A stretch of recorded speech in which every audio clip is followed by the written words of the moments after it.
उस औरत के लिए उसका बेटा जब बोल रहा है कि मेरी माँ को सजाए मौत होनी चाहिए, उसकी जिसने उसको पैदा किया उस औरत को, उसकी माँ बोल रही है कि मेरी बेटी को सजाए मौत होनी चाहिए। हम तो यही प्रशासन से मांग करेंगे कि इस केस को स्पीडी ट्रायल में चला करके इसको जल्द से जल्द इन लोगों को फांसी के फंदे तक पहुंचाया जाए और इसको पाए तकमील तक पहुंचाया जाए। हम यही प्रशासन से मांग करेंगे।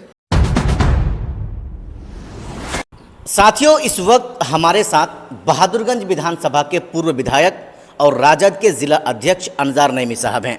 बहादुरगंज विधानसभा के दो ज्वलित मुद्दे हैं और उन दोनों ज्वलित मुद्दों को लेकर के हम विधायक जी से बातें करेंगे। सर, सबसे पहले हम जानना ये चाहेंगे बिशनपुर हत्याकांड मामले को लेकर के, जिस तरह से डेजी परवीन और अनवर के द्वारा प्री प्लानिंग के साथ रिजवान की हत्या कर दी जाती है, निर्मम हत्या कर दी जाती है, उसके बाद से मांगें उठ रही हैं कि इन दोनों को फांसी की सज़ा होनी चाहिए, जल्द से जल्द होनी चाहिए। सवाल यह है सर, हम जानना ये चाहेंगे कि अनजार नईमी साहब का इस हत्याकांड में क्या कहना है। देखिए, इस घटना का जितना भी निंदा किया जाए वो कम है। इस तरह की घटना हमारे इलाके में होना ही नहीं चाहिए था, या हमारा इलाका जिस शांत स्वभाव का है, जो शांति हमारे इलाके में है, इसके लिए एक समझिए अपवाद की तरह है कि इस तरह की घटना हमारे इलाके में हो रही है। और ऐसा एक औरत के द्वारा अपने बॉयफ्रेंड को लेकर के अपने शौहर का हत्या कर देना, ये बहुत बड़ा जघन्य अपराध है। समझिए इसको, जितना आप उस औरत के लिए उसका बेटा जब बोल रहा है कि मेरी माँ को सजाए मौत होनी चाहिए, उसकी जिसने उसको पैदा किया उस औरत को, उसकी माँ बोल रही है कि मेरी बेटी को सजाए मौत होनी चाहिए, तो उसके लिए अब इससे बड़ा और क्या सज़ा होगा। तो हम तो कह रहे हैं कि ये घटना बहुत ही निंदनीय घटना था। हम लोग गए भी थे हालपुरसा के लिए, उनके घर पर उनके माँ से मिले, उनके भाइयों से मिले, और बहुत ही उनके माँ बाप को कोई तकलीफ़ नहीं था कि ठीक है मेरा बेटा जहाँ भी है खुश रहे, लेकिन वो तो चाह रहा था कि परिवार, उसका बेटा बड़ा अच्छा मिलनसार भी था, बहुत अच्छा था, अपने परिवार को लेके चलने वाला था।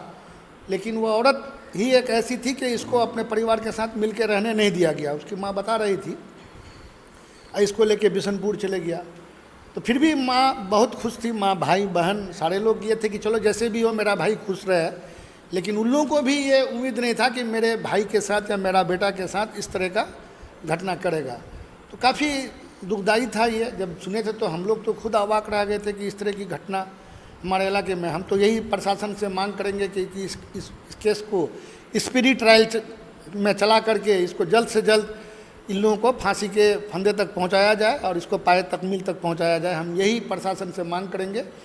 और हम यही कहेंगे अपने इलाके के ऐसे नौजवानों को कि जो इस तरह की घटना करते हैं कि ये कितना मतलब दर्द भरी बात है कि एक जवान लड़का को आप एक अपनी प्रेमिका के साथ मिल करके हत्या कर देते हैं।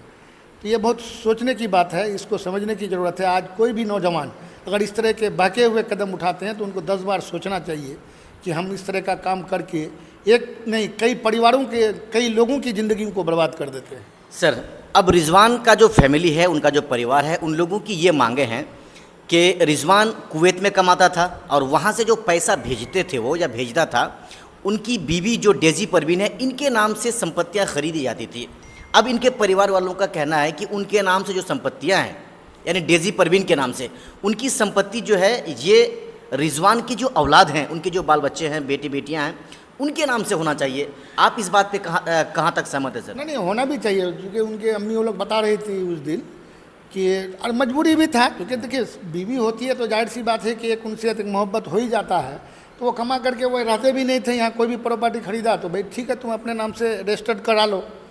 तो वही हुआ था, क्योंकि सारी संपत्ति जो भी था, अकाउंट में जो भी पैसे था, सारा उनके उस औरत के ही खाते में है।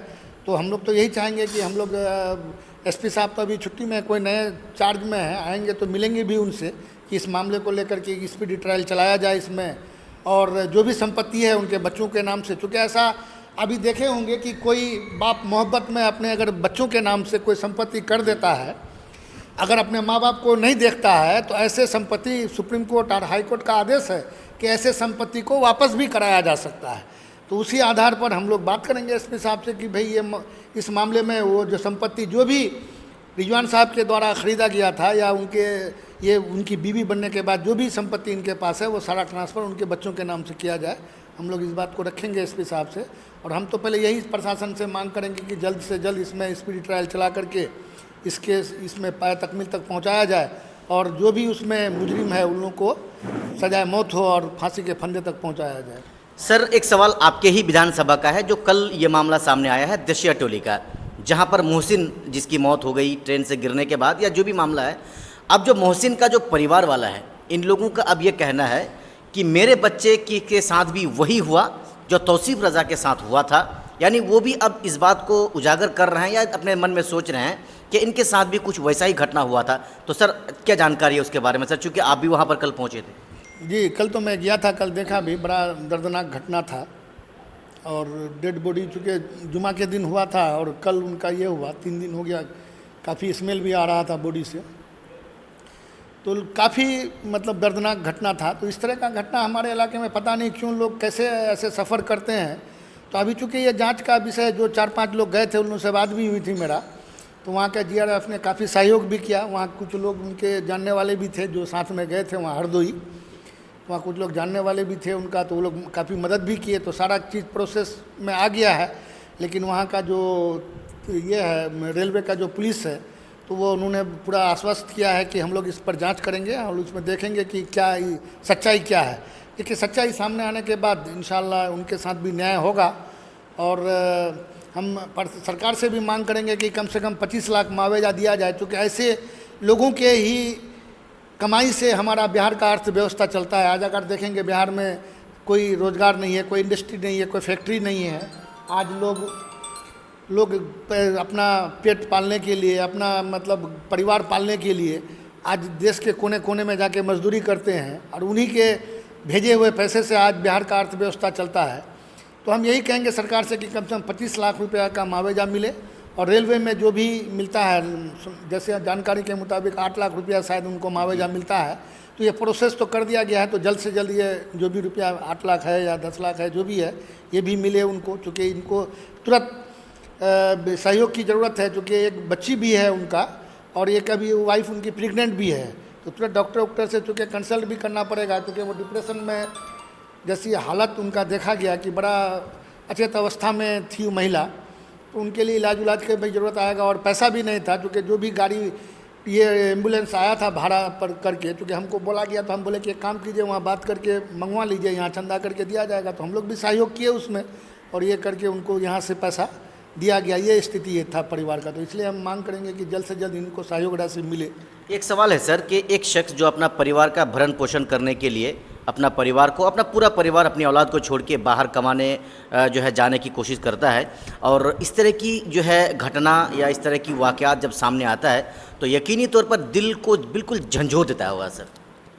सही बात है। आप अगर देखेंगे, अगर खास करके हमारे इलाके में, सीमांचल के इलाके में कोई ऐसा परिवार नहीं है जहाँ से एक आदमी, मिनिमम एक आदमी, मैक्सिमम तो छोड़िए कितना, अगर 5 भाई है ऐसे तो 4 आदमी बाहर में रहता है, क्योंकि कमा करके अपने इलाके का भरण पोषण करता है। तो अगर वहाँ कोई घटना घट जाती है, इसके लिए कोई हाल पुरसा नहीं है सरकार के तरफ से। सरकार जैसे यहाँ करता है कि जैसे कोई एक्सीडेंटल घटना होती है, नीतीश कुमार जी के टाइम में 4 लाख था, फिर बाद में वो ट्रांसपोर्टेशन से जोड़ करके 5 लाख कर दिया। तो हम सरकार से ये मांग करेंगे कि ऐसे लोगों के लिए एक मुआवजा तय होनी चाहिए जो मिनिमम 25 लाख हो, जो अपना ज़िंदगी गाड़ी कमाई के लिए वहाँ जाता है, और वहाँ वो बेचारा कोई एक्सीडेंट, कोई दुर्घटना घट जाता है, तो ऐसे लोग आकर के, ऐसा परिवार समझिए वो एक तरह से मतलब भीख मांगने के अलावा कोई चारा नहीं रहता है। तो इसलिए सरकार का सहयोग कम से कम 25 लाख रुपया उनको मिलना चाहिए।